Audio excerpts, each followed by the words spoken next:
Tooth decay, also known as cavities, can be treated several different ways. Before they can be treated, it needs to be determined the extent of the tooth decay and as well as the severity. When we talk about the extent of the decay, what we're looking at is how large the cavity is. If the cavity is 10 to 20% of the tooth, it usually can be fixed very easily with a tooth-colored filling.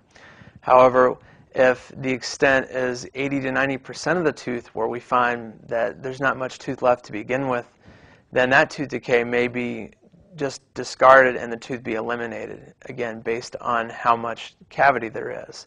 There has to be a certain amount of tooth structure left in order to be able to fix it. And we find that typically when the tooth decay approaches 80-90% of the tooth, typically find it becomes much more difficult and a lot less predictable in terms of fixing the tooth. Now, that was talking about the extent, and the other one is obviously the severity of it. And when we talk about the severity, we're referring to where does it sit in relation to the nerve.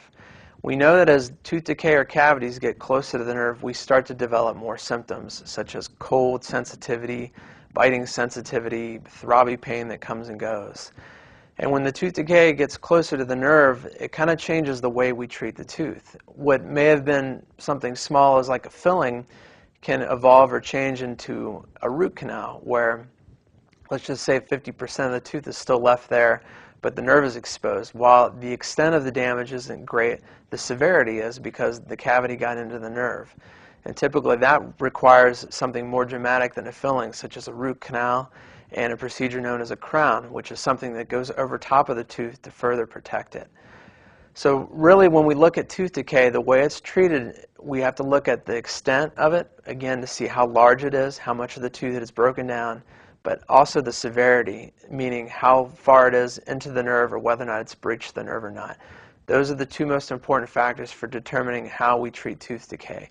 But the treatments can range anywhere from something as simple as a tooth filling to as complicated as a root canal and crown, or something also simple as an extraction.